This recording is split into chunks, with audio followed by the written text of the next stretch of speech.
xibaar yu wér te wóor ca tàng-tàng ba abonnez-vous pour ngeen di mën di jot suñuy vidéo.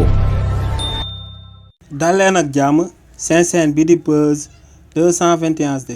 kii di Pape Malick Ndour di ancien ministre de la jeunesse ci régime président Macky Sall tey daal dinañ koy convoqué ci biir pôle judiciaire et financier jëmale ko ci ñaari audition bi nga xam ne moom la ñuy daal di amal jëmale ko ci akub scandale bu toll ci 2,2 milliards de francs CFA te mu concerné scandalu Prodac bi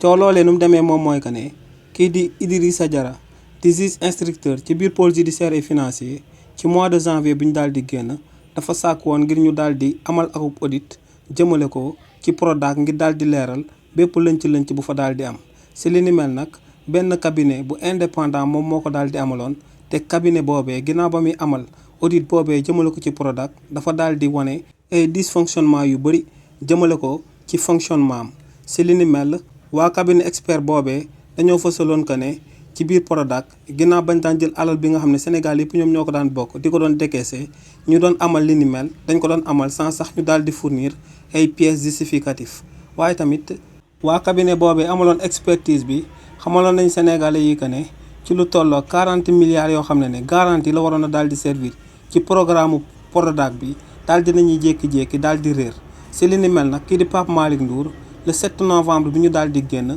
njëkkoon nañ ko cee daal di convoqué ci biir pôle judiciaire et financier daal di ko ciy déglu waaye nag kookee di Pape Malick Ndour ginnaaw bañ ko dégloo ba noppi dañoo jëloon ay xeetu tuuma yu bëri tegoon ko ci ndoddam te ci xeetu tuuma yooyee bokkoon na ci détournement de deniers publics blanchissement de capitaux organisation de malfaiteurs xeetu tuuma yooyu nag ginnaaw bañ ko jëlee ba daal di koy teg ci ndodd kookee di Pape Malick Ndour dañ ko impliqué woon ba noppi daal di koy placé sous bracelet électronique tey nag kii di Pape Malick Ndour dinañ ko dégluwaat dans le fond jëmale ko ci dossier boobee te bu andiwut ay preuves justificatives jëmale ko si li ni mel boo moytuwut ci kaso bi lay daal di mujj. xibaar yu wér te wóor ca tàng-tàng ba abonnez-vous pour ngeen di mën di jot suñuy vidéo.